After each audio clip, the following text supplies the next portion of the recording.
নমস্কার, ফান্ডেজ নেচার কেয়ারে আপনাদের স্বাগত জানাই। আজকের আমরা আয়ুর্বেদিক এক ওষুধ নিয়ে আলোচনা করব। ওষুধটার নাম হলো তৃণপঞ্চমূল কাত।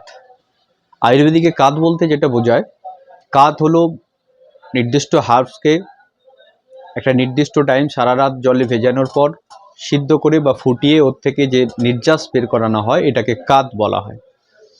তো তৃণপঞ্চমূল কাত হলো, তৃণ মানে ঘাস, এরকম 5খানা ঘাসের মূল থেকে এই কাতটা তৈরি করা হয়। 5টা ঘাস হলো কুশ, কাশ, ইখু, সর আর উলু। এই 5টা ঘাসের মূল থেকে তৃণপঞ্চমূল কাত বানানো হয়।